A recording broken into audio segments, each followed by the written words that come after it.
जब आपके बाबा 2014 में यहाँ से चुनाव लड़े थे तो उन्होंने मोदी नाम की चप्पल पहनी थी और ये भी कहा था कि मैं मोदी का बाप हूँ। वो एक कोइंसिडेंस था, चप्पल पहनी थी। क्या मान रहे हैं इस चुनाव में आप अपनी जीत को लेकर कितना आते हैं? अपने बाबूजी के विकास के कार्य की बात की, कुछ विकास के कार्य उनके गिनाइएगा जो उन्होंने गोंडा में किए। हम जनता को यहाँ रिप्रेजेंट करने आए हैं, जनता के मुद्दों को रिप्रेजेंट करने आए हैं और बहुत खुशी हो रही है कि हम जनता की लड़ाई में, उनके संघर्ष में उनके साथ यहाँ पे खड़े हुए हैं।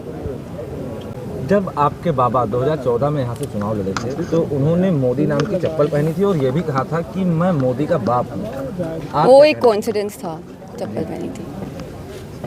क्या मान रहे हैं इस चुनाव में आप अपनी जीत को लेकर कितना आते हैं? हम जैसे कि हर जगह देख रहे हैं, जहाँ भी जा रहे हैं, हमें जहाँ भी जाना है बहुत प्रेम और बहुत समर्थन मिल रहा है, बहुत उत्साह मिल रहा है हमें जनता से।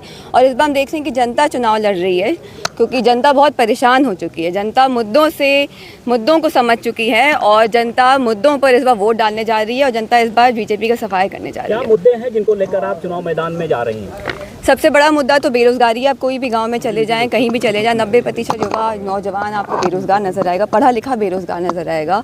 उनके पेपर लीक होते जाते हैं, सरकारी पद बहुत खाली हैं पर उनको नौकरी सरकार नहीं दे पा रही है। महंगाई बहुत बढ़ती जा रही है, हर चीज़ की कीमतें बढ़ती जा रही हैं, घर में आमदनी नहीं मिल पा रही है, बच्चों को नौकरी नहीं मिल रही, उससे भी आमदनी नहीं हो पा रही है। यहाँ के स्थानीय मुद्दे बहुत हैं, RTI मनकापुर के मुद्दे बहुत हैं और बजाज चीनी मिल के मुद्दे हैं जहाँ पर हमारे किसानों को पैसा नहीं मिल पा रहा है। तो स्थानीय मुद्दे भी बहुत हैं, सड़कों का निर्माण करना, विकास काम करने के लिए यहाँ पर आए हैं। जिस तरीके से वैक्सीनेशन जिन लोगों ने लगाया है उसका साइड इफेक्ट सामने आ रहा है, अदालत ने ये कबूल भी कर लिया है कि हाँ इसके साइड इफेक्ट हैं, तो किसको जिम्मेदार मानती हैं ये वैक्सीनेशन जो लोग को लगा है और उनके साइड इफेक्ट पर? जब ये वैक्सीन की बात चली थी, हमारे राष्ट्रीय अध्यक्ष जी ने सबसे पहले बोला था कि हमें वैक्सीन नहीं लगाएंगे, ये बीजेपी वाली वैक्सीन है। और आज ये सब साफ हो गया, इनके जुमले एक के बाद एक सारे साबित होते जा रहे हैं कि सारे इनके वादे जुमले थे। वैक्सीन उन्होंने सबको ज़बरदस्ती तक लगवाई थी और आज हम सब देख रहे हैं कि जगह जगह मौतें हो रही हैं, हार्ट अटैक्स हो रहे हैं लोगों को। उसका रीज़न भी आज हम सबको पता चल गया है। तो हम सब ने लगवाई, आज हम लोग यही गानी बात करते हैं, हम सब ने वैक्सीन लगवाई है। तो बहुत दुख की बात है कि आज हम लोग इस घड़ी से गुजर रहे हैं। मौत का जिम्मेदार कौन है? मौत का जिम्मेदार कौन है? अब मौत का जिम्मेदार हम नहीं बता पाएंगे। सबसे बड़ी चुनौती आपके सामने है, मौजूदा जो प्रत्याशी भाजपा से है, 2 बार लगातार यहाँ सांसद रहे हैं और 7 विधायक भाजपा के हैं जो उनके साथ लगे हुए हैं। इस चुनौती को आप कैसे स्वीकार कर रही हैं? सिर्फ 2 बार नहीं, वो पहले भी यहाँ से सांसद रह चुके हैं, पहले उनके परिवार से ही सांसद रह चुके हैं और कई साल से यहाँ पर वो जनप्रतिनिधि के बल पर रह चुके हैं। पर हमें विकास काम इतना नज़र नहीं आया जितना होना चाहिए था। और 5 साल हमारे बाबूजी ने जो विकास काम करा नज़र आ रहा है। अगर इतने साल से उन्होंने यहाँ पर काम करा है तो वो दिखाई भी देना चाहिए। आप क्योंकि आधी आबादी का प्रतिनिधित्व कर रही हैं, महिला है, और सत्ता पक्ष के द्वारा एक आरोप लगाया जा रहा है कि आप लोग मंगलसूत्र खुलवा लेंगे महिलाओं के।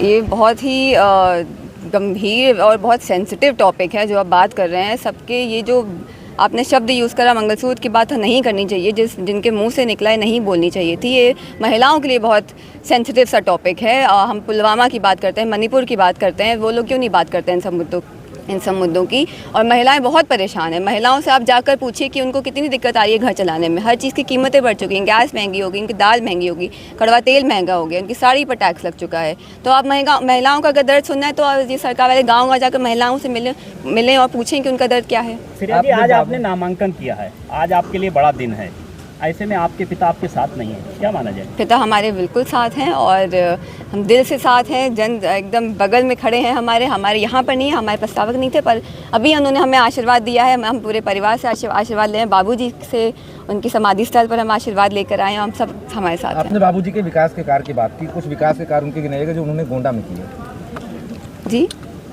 बेनी बाबूजी ने, स्वर्गीय बेनी बाबूजी ने, आपने कहा कि उन्होंने विकास कार्य किए हैं, तो कुछ उनके विकास कार्य बताइए। आप जिस भी गांव में चले जाएं, जिस भी सड़क पर चले जाएं, जिस भी RCC पर चल जाएं, जिस नल का पानी पी लें, जिस लाइट के नीचे बैठ जाएं, जिस स्कूल के कमरे आप देख लें, सब बाबूजी की देन थी। जब वो सरकार बदल गई, उन्होंने कुछ स्कूल में कमरे दिए थे, सरकार बदल गई, MP साहब को सिर्फ एक साइन करना था, वो साइन नहीं कर पाए, शिक्षा से उन्होंने दूर रखा है बच्चों के। तो सोलर लाइटें, मतलब क्या क्या नहीं करा। तो ये बस बाबूजी की देन है, बाबूजी का विकास हर जगह नज़र आ रहा है।